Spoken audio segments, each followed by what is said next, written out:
Okay, hello. I am back. I'm sorry for ghosting you. That was quite rude of me.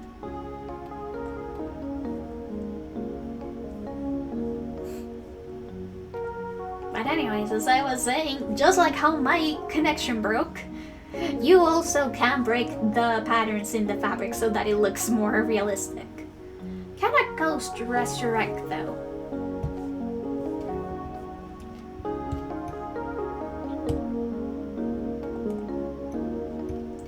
I wish I was more nonchalant about Ouija boards, but I don't trust Ouija boards, but it would be funny if I could do a Ouija board reference, but I will not, because Ouija boards legitimately scare me.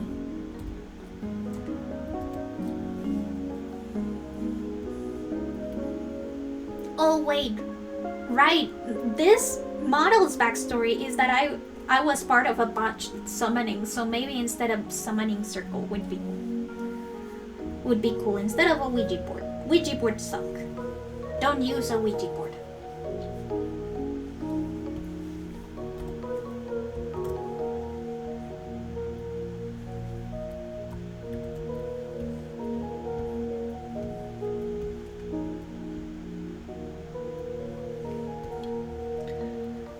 So since the reflective gold was pretty much a unanimous success, yeah, once I have this pattern all broken up and set in the correct places, I can just start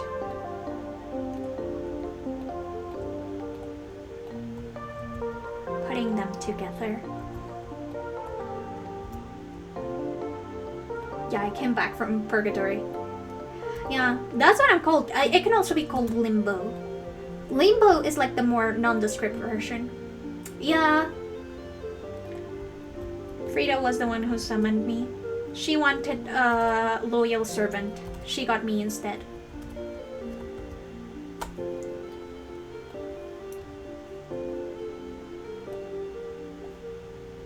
It would be super funny if Frida was just a witch in disguise. A cat witch.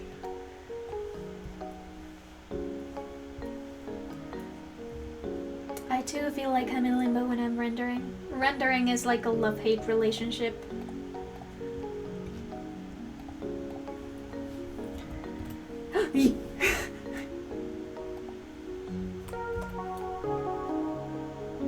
What happened? Oh, okay.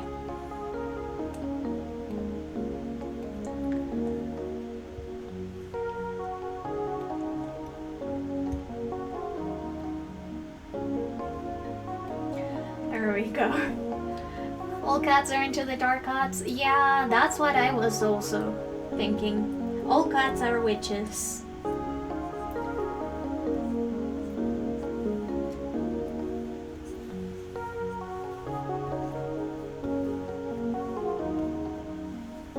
Getting breakfast! Why does name not work? I'll have to check that out. But thank you! Go get breakfast.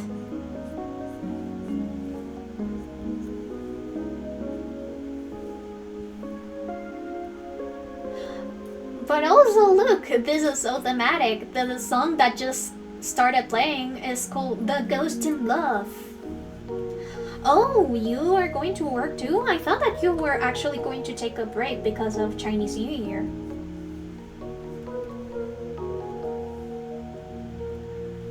Oh, Lee is 12 hours ahead of me, so it's 9 AM in their time zone.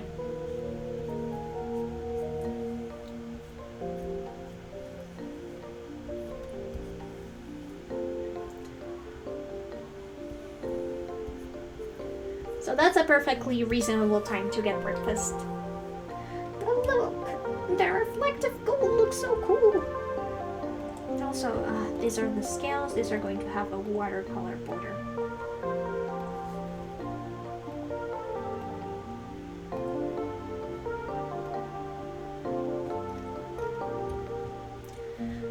Going to be very subtle. Yeah, it's super fun to just see the time differences that some people can get.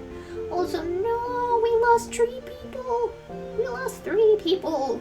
Alas. Yeah. This is the reflective one. And now the only thing that I need to add is the shawl pattern, which is super easy.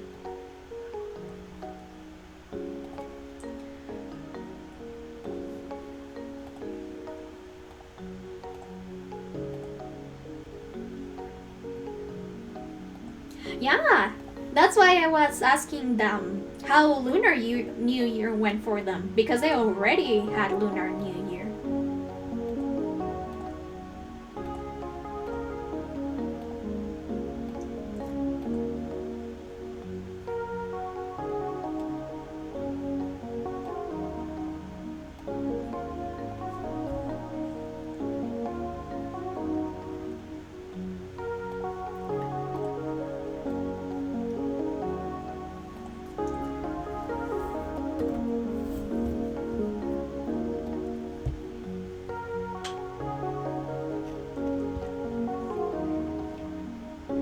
Now, last but definitely not least, the most fun part of doing digital art is the add layer, aka the shiny.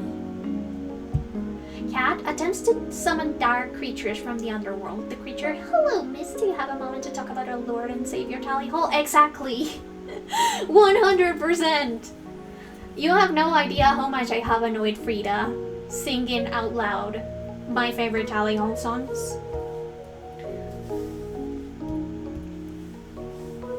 Pretty sure that Frida summoned me exclusively to be of her service and conquered the world in her stead.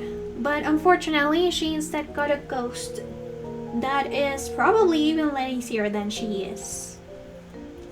Look at this, the shine layers are always my favorite parts. Ooh, shiny.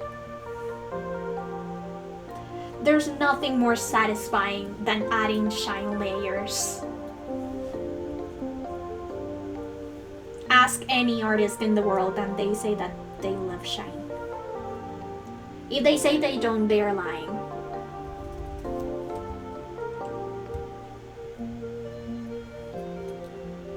Shine layers, my god, so true. I really am sad that Live 2D doesn't support any kind of layer blending modes, because imagine if Live 2D got an update where you can get add layers and overlays and screen layers. But yeah, since this guy is like super rich, or this person, I don't know their gender yet, it's up to the adoptee. Oh, look at this! Since they are from the bourgeoisie, they gotta get shiny fabric. Also, the snake shoes are my favorite design part. Live 2D supports add and multiply? Really? Last I heard, it didn't support blending modes, or was that semi-transparency? I know that one of the, or maybe it's VTube Studio that doesn't support transparency. I don't know. Or maybe it was added in an update and I just forgot to check because I am way too scared to open Live 2D.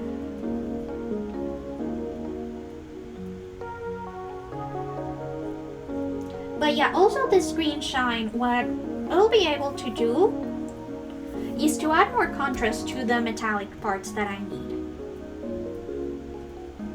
So for example, this nice little metal snake will look even more shiny with an add layer. Party foul. I don't wanna though. I don't want to.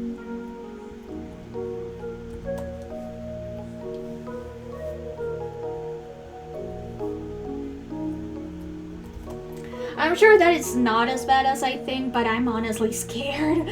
From like the little spit paints that leakers post on their Twitter timeline, I am genuinely afraid. Maybe for one of those channel point goals, one day I'll make it like force me to do Live 2D rigging force me to practice live 2D rigging. That would be a nice goal.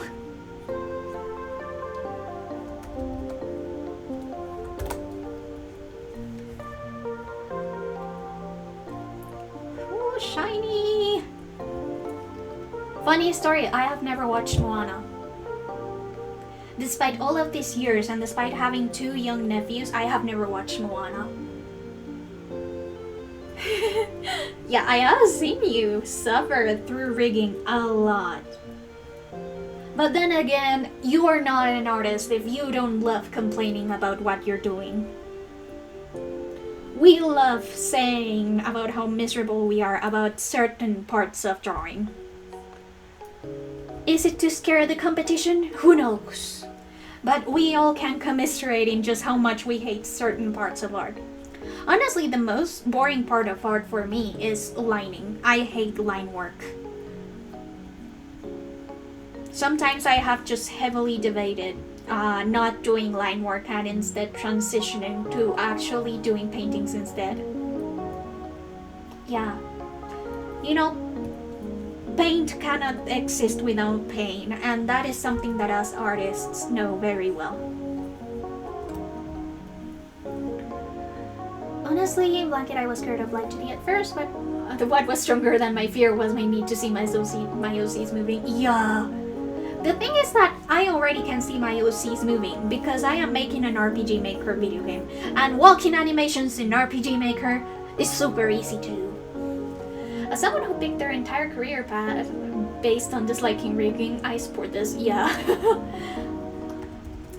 Funny story, my university, the one that I studied arts for, actually has as the first 3 semesters do classes for all 3 branches of art that we are seeing. Plastic, which is painting, sculpting, and anything that cannot be easily replicated.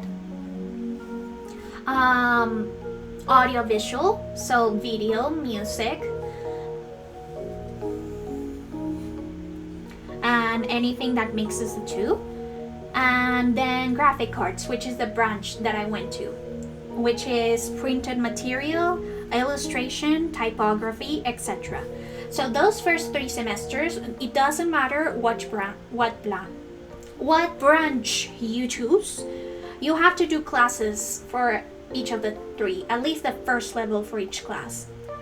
And my introduction to 3D class was my own personal hell. Not only I had never had any experience sculpting or doing anything 3D before, but funny story, in my final project, I had done this clay slab that had very intricate grooves, and I had planned to hang it because I had chosen to represent air as my element with air-dried clay, and it would be raw clay, meaning that it wasn't baked. And well, that classroom specifically had two entrances, the back entrance and the front entrance. Since the elevator was closest to the back entrance, the sculpture was pretty heavy, or well, the slab was pretty heavy, I decided to enter through the back entrance, and then as soon as I opened the door, apparently somebody from the class right before, which was most likely a night class, because we had the first class of the day, had left some materials or something leaning on the door, and everything fell on me. And as if I was in some sort of a slow motion scene from a dramatic movie, I saw how my clay slab, which had very intricate details and grooves, just fell into the floor and cracked into three big parts and just splintered everywhere. Thankfully, the teacher was already there, so he saw what happened, because it was the day of the final presentation. That was my final project. And the thing is that for art school, or at least our art school, your final project isn't judged or it isn't graded by the teacher that taught you the class. It's actually done by a panel of judges. And that panel of external judges, of course, didn't know that just before the class started, some idiot had placed stuff leaning on the door, and as a result, my final project was ruined. I almost got a full-on panic attack because, of course, I was never really good at that class. My teacher always told me that even though my art was really nice and my sculptures were nice, I was still too stuck on a 2D space. So my grades weren't all that great in the first place. Like, I was still passing, but I wasn't like the best student. Thankfully, since my teacher was there, and my teacher, even though he doesn't do the grading, he does have some insight on the grading process. He does tell the judges about the students' processes. He was able to calm me down and tell me like, hey, I saw what happened, we all saw what happened. It was very unfortunate, and I'll be talking to the teacher from the class before, because of course it was their fault that your final project got ruined. I'll explain to the panel of judges what happened so that they don't completely obliterate you in the judging process. And thankfully, I was able to get a passing grade on that final project.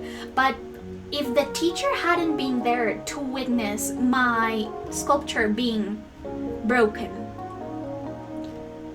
if he hadn't seen what had happened, if he hadn't had a front seat to see the disaster, I don't know what could have happened to me that day. I don't know if they would have believed me when I told them. I don't know if I even would have been able to even look at the judging panel in the face and tell them, hey, this is what happened. I'm sorry. But everything broke down and I don't know what to do anymore. And I don't know if I would have been able to pass the class. I probably would have gotten a failing grade that would have brought my GPA down to a fail, even though I had like average passing grades. And ever since that moment, since that was the only 3D related class I ever had to take, since that moment, I never touched anything related to sculpting, doing meshes, or anything related to the 3D space at all. I decided it was a sign from the universe that those things weren't for me. Fate or destiny or some fucked up kind of luck had decided that I was destined to just keep myself to the 2D space and never leave, ever.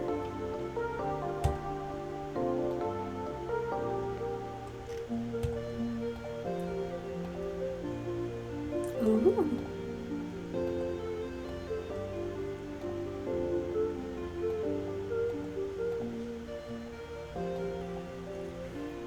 But yeah, I've scraped so much paint off my laptop to do art students forgetting material. To art students forgetting material. Oh yeah. Art students are often seen in my school, since of course the arts faculty was comprised of the 3 types of art. So we have musical arts, we have performing arts, and we have visual arts. You could just know which person was from which major just by seeing how much paint they had, or how miserable they looked. Especially because art students often looked so sleep deprived. They had like 5 Red Bulls on their hands.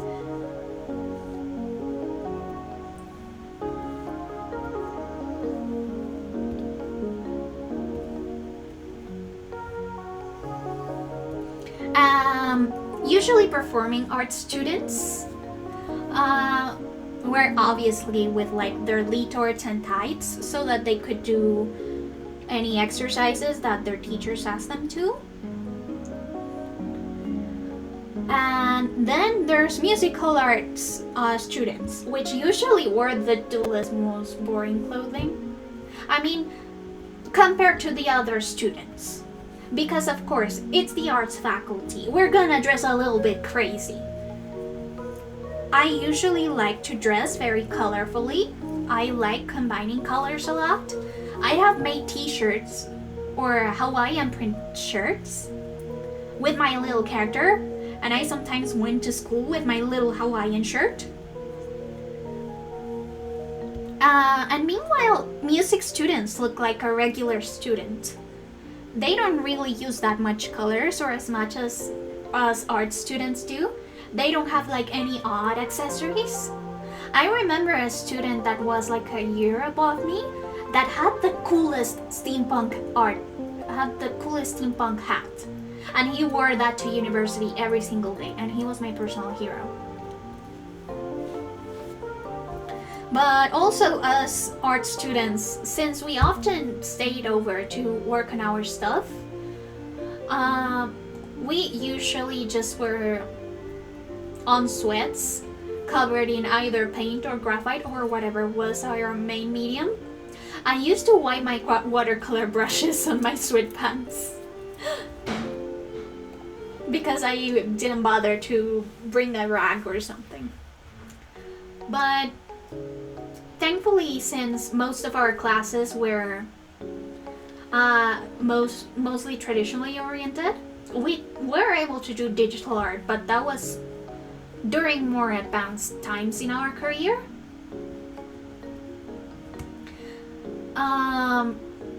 We didn't lose that much stuff, and usually people didn't really steal stuff.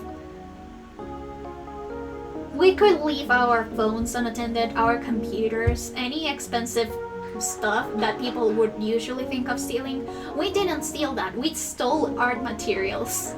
If somebody left a nice piece of paper unattended, people would grab that, because different priorities.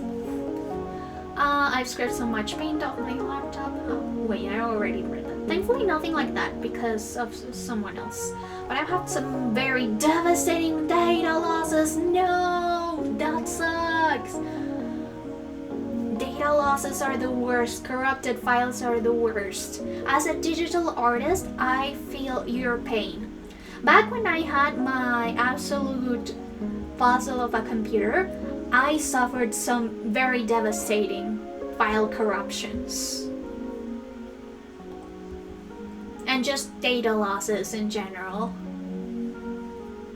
Okay, but I think that this guy is finished, so let's save him.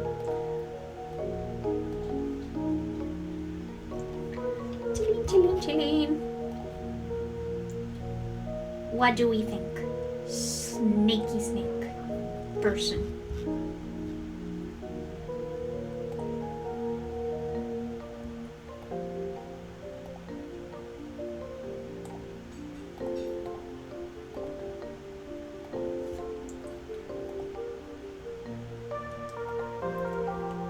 Yay!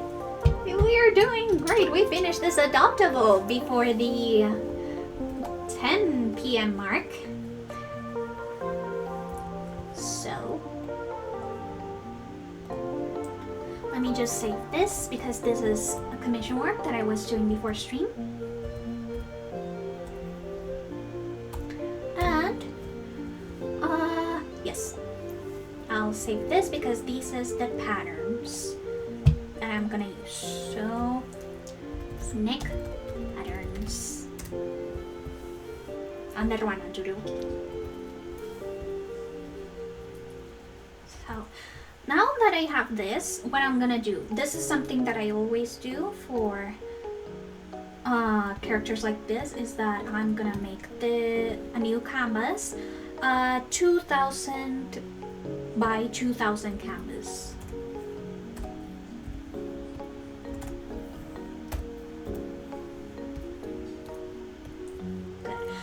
Now what I'm gonna do is that I'm not gonna save this as a PNG. I should definitely do a blanky emote, a ghost blanky emote. People have asked for it, but since I had already done 16 emotes and I don't know how many I'll be able to have, I've been a little bit conservative. But look, I am just going to save the regular MDP file. And to save space, what I do is rasterize it. Rasterize it is that it flattens all of the layers and puts them in a new canvas as a singular layer. So that way, you're able to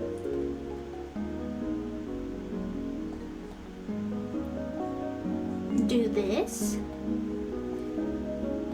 without having to like have a separate PNG file.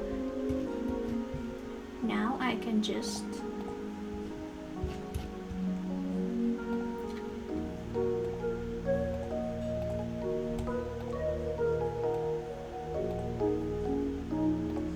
this we're not gonna use.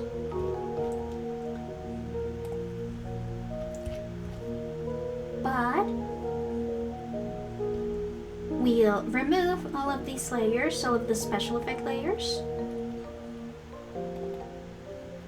and just leave the patterns on so that they can see the base colors without the shading.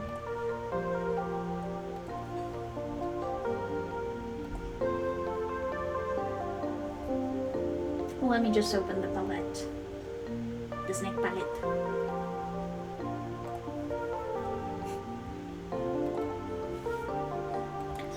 And the good thing about this is that since all of these things are already added onto the character, that way I can protect the plain images by glazing them. As in like the anti-AI process, not the glazing as in hyping something up. But I may need to hype it up either way. But oh, not this one.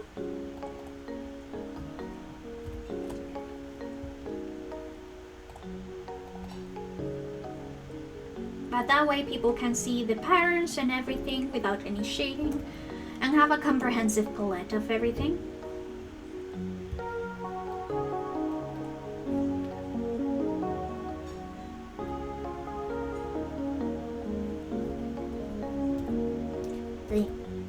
And which one are you? Oh, you're 18. And then again, rasterize it. And then I can just paste them. In fact, let me just do something. Let's delete this one. Let's paste it again.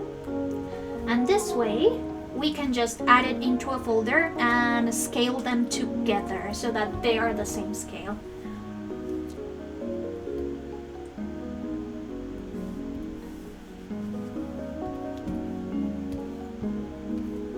And now they're the same size. You can see the palette. You can see the details without any shading. This is what I'll do. So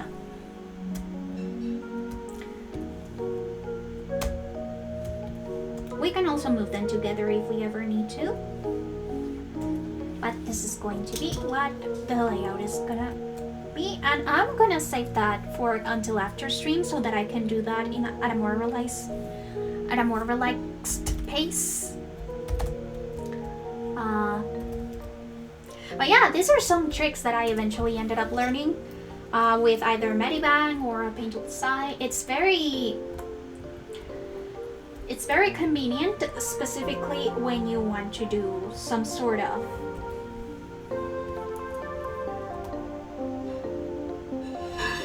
oh, whoops.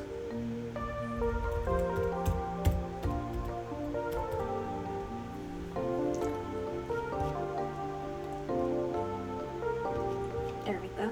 Air 7 we're not gonna use, so delete this. These are some sort of tricks that I learned while I got used to other programs and such.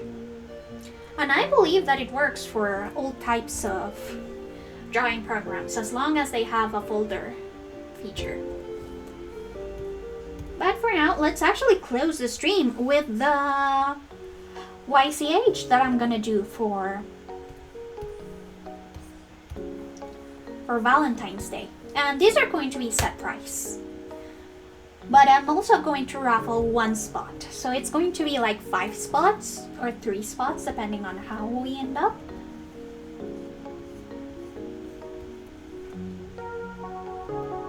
Yeah, I think that I'm gonna do 3 spots and one of them is going to be raffled.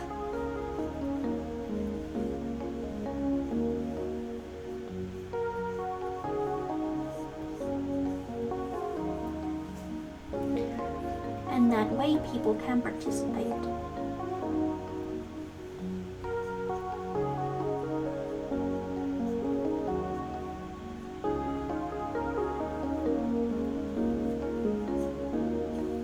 One thing that I really want to do once we unlock emotes is add the Frida emote to the lurk alert. Because that Frida peek emote I specifically made for lurking. Because it's the same way Frida picks whenever I have dinner or whenever I have something to eat. Sort of like lurking and waiting for me to get distracted so that she can grab something.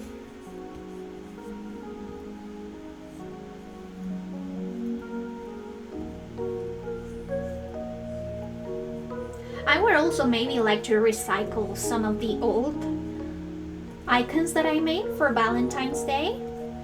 Back when I was on my ye olde DeviantArt account.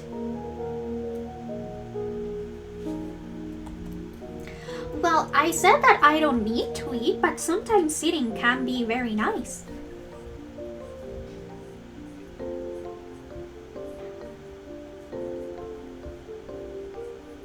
Eating can be very, very nice. And you can say otherwise. I am allowed to have a little treat every once in a while.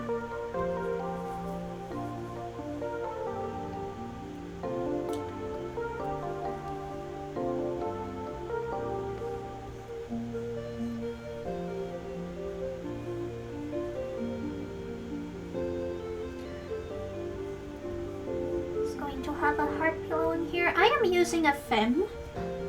I am using a femme base just because my example character is going to be femme, but I'm also going to do a base with more masculine features or just gender neutral features in general. I'm gonna have like 3 more or less body type sketches for this, but still, body type is customizable either way. It's mostly just the pose and the outfit / details that's going to be more like a your character here thing. No nutrients November. No nutrients November. I just stuffed myself with cake or with ice cream. I have an ice cream that I haven't eaten yet. How bad would it be if I ate it now? Or how bad would it be if I ate it at night?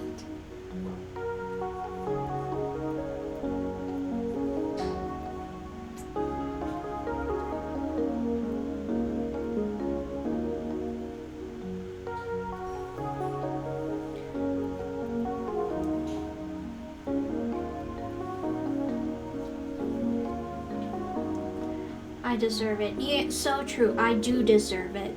Even if I get a sore throat, it's not like I'm streaming tomorrow. Yummy ghost nutrients.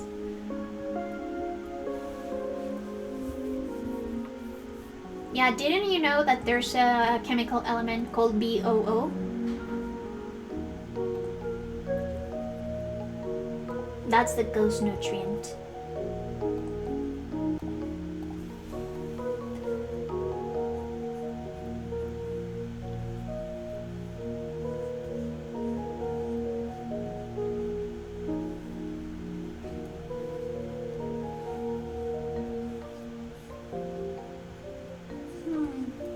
You know, a lot of people think about bunny outfits when it's Valentine's Day, but it always has felt weird for me because I always think of bunny outfits when it's Easter.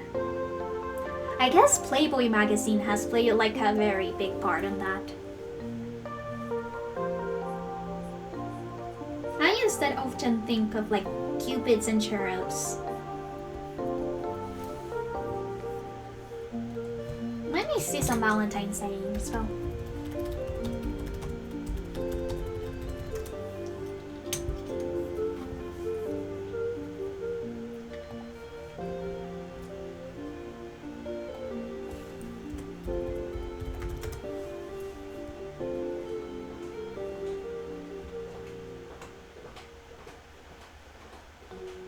What do you guys associate with Valentine's Day? Because I know that icons of Valentine's Day change drastically depending on the country. For example, here in Colombia, Valentine's Day is more like for romance and for couples. But we have another day specifically that's about love and friendship. That's literally how it's called, the Day of Love and Friendship. And it's for both friends and for romantic love. And it's on September. So we have sort of like the American version, which is Valentine's Day. And then we have like our own version, which does celebrate a more varied version of love.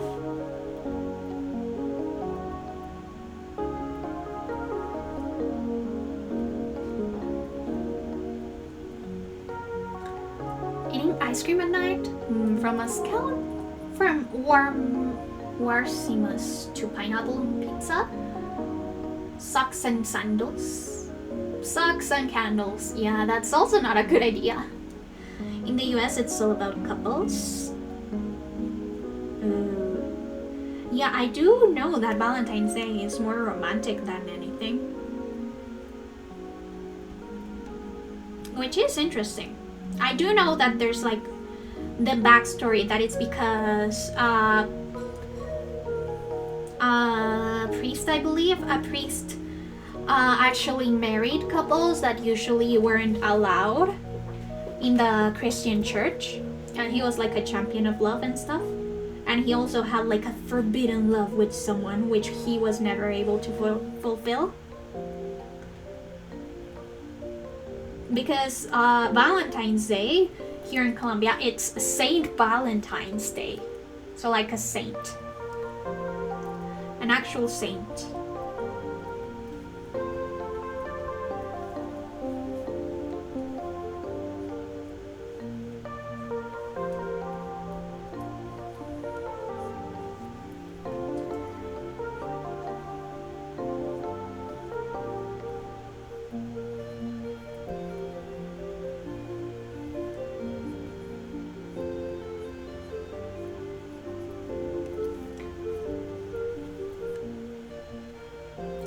Yeah, that's a very romantic story. At least that's how I know Valentine's Day was created. I'm sure that there are different stories.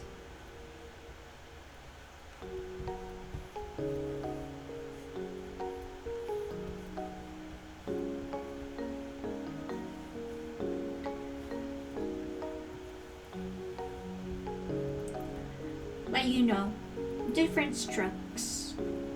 Because some people say that it's like a completely manufactured holiday.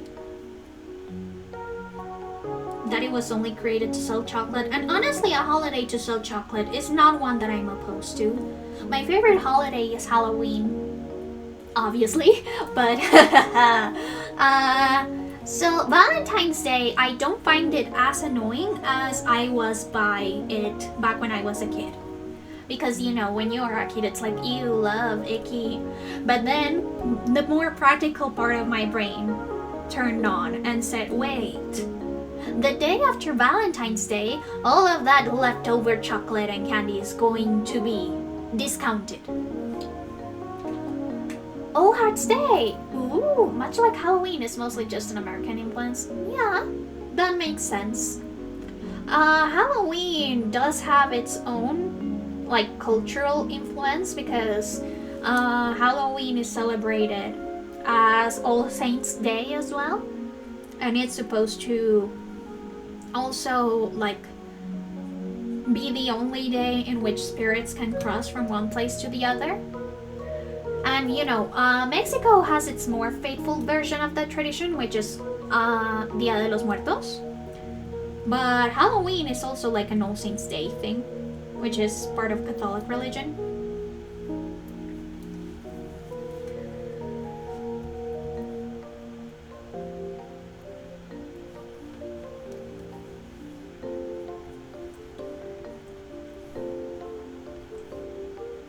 Yeah, I don't know what jelly hearts are, but yeah, Valentine's Day for me is also just an excuse to get the good candy, to get the Ferrero Rochers. Thank you. I am a super big history buff, and I guess it's the autism speaking, but I've always liked learning about the hows and whys of things.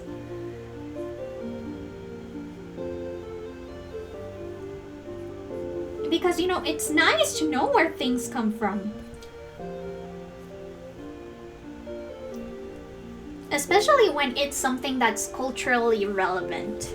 Valentine's Day, again, isn't something that isn't super celebrated here because we already have our own proper holiday.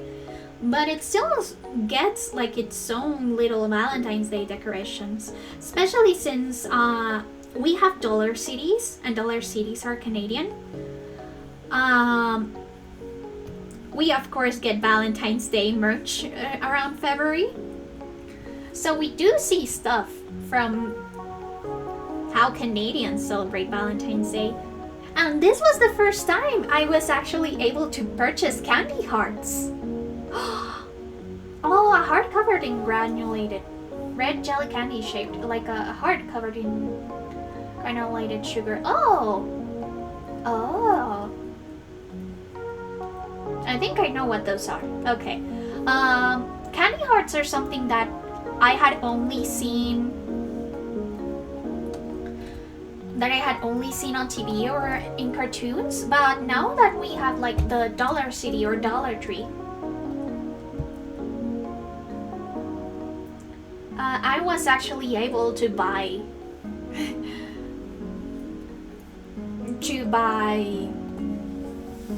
candy hearts for the first time. And I'm just buying them because I'm gonna use them as props for candy hearts charms that I'm making. Oh, it used to be rosewater. Rosewater flavor is elite.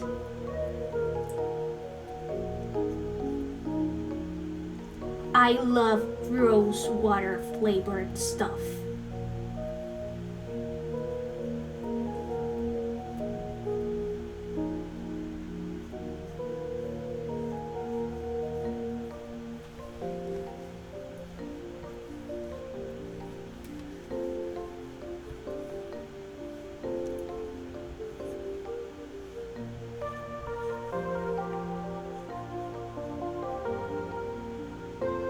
But it's not that it's just red flavor now. I mean, I like red flavor, but rosewater is so much more superior.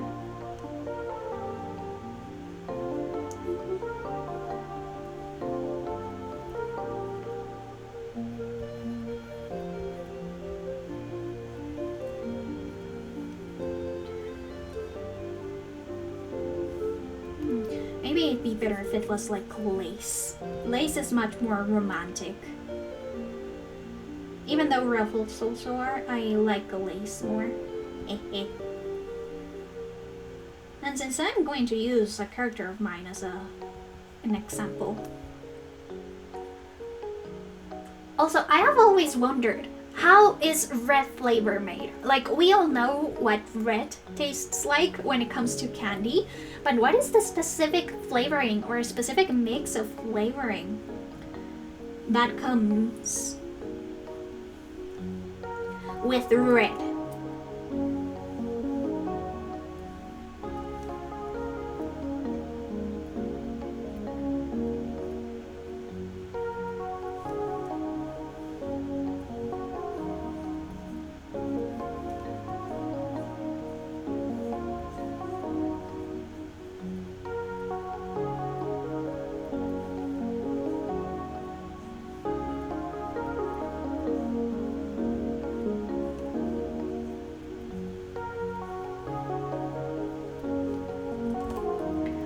Red 40 is made from petroleum byproduct. Oh yeah, I have heard about that. But then again, what is not made of petroleum in this day and age? Oh, yeah, vanilla is a very mild flavor. It's just kind of like the average sweet flavor when you think of a plain candy.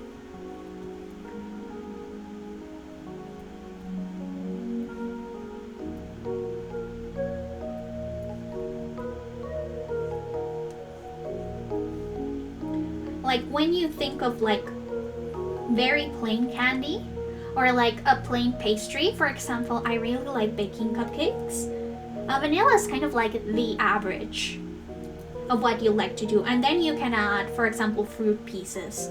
Since I am a much bigger fan of fruits rather than chocolate or anything that's super sweet,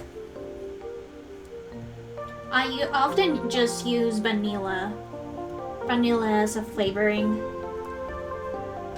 and then add either fruit paste or mashed fruits to get the flavor.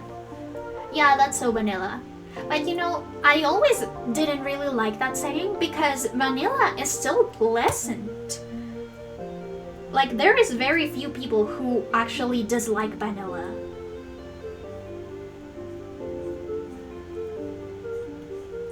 Very, very few people who I think, or I believe, would dislike vanilla.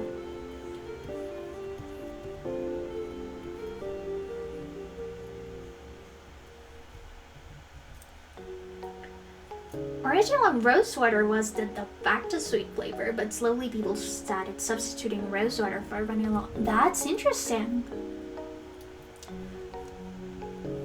Yeah, but that also sounds pretty common, especially since at the end of the day, vanilla, once it became like a synthetic flavor, is way cheaper than rose water. But I also guess it depends on the country, because here in Colombia, neither roses or vanilla are native to us. So I'm sure that we had our own de facto sweet flavor before we got vanilla and roses.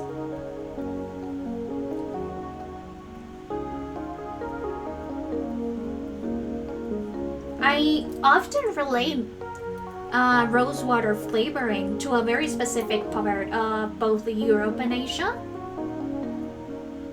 Like Turkey, for example, has a lot of rose flavored stuff, as well as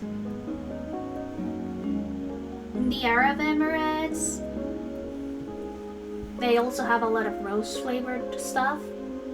And I think that also Italy has a lot of rose flavored stuff. So it's like those places that are like Southern Europe and Western Asia and the Middle East that I mostly relate to rosewater. But I also know that the original Turkish delight was rosewater flavored. Because I tried the original Turkish delight, the one that was rose flavored, and another one that had another flavoring. And the rosewater flavored one was divine. I loved that one.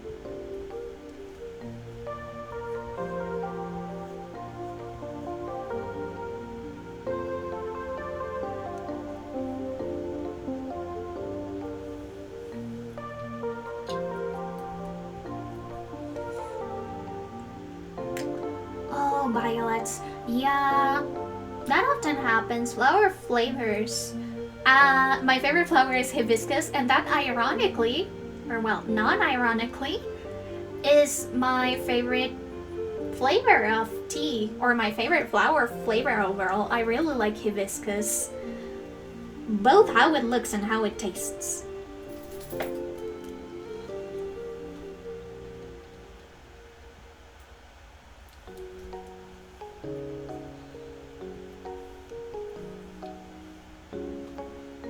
Jamaica! Yeah! Hibiscus is often called flower of Jamaica in here. And also, since we live in the equator, fairly tropical area, hibiscuses are super common. Hibiscus shrubs. Yeah. So, flower of Jamaica is the flavor of tea that we call hibiscus in here. So that is something that we have in common. Okay, it's 9:55, which means that it's also time to end the stream. So, let me save this YCH. And I believe that we will be able to actually get the adaptable uploaded later today, and I'll tag you. Ironically, her name is Swedish equivalent of Violet. Ooh, cute. Yeah, since it's almost time for us to leave to end the stream, we'll be doing our usual exit raid. So here's the raid message. By the way, if you forget about it or forget to copy it, you can also get the raid message yourself.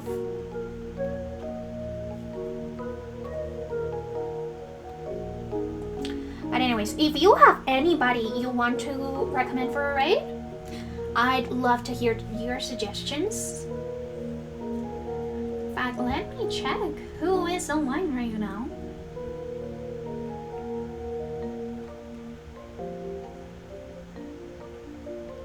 Gumi!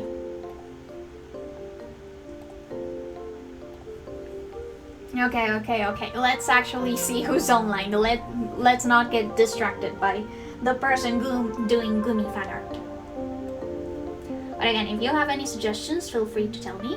There's a lot of people online. We have Stefan, we have Lee. Let's invite Stefan. Let's rate Stefan.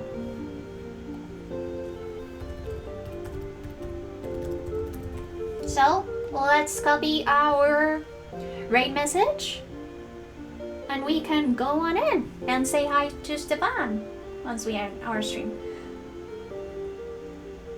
Thank you so much for coming, and I hope you had fun in the stream, and I'll see you Friday. Good night!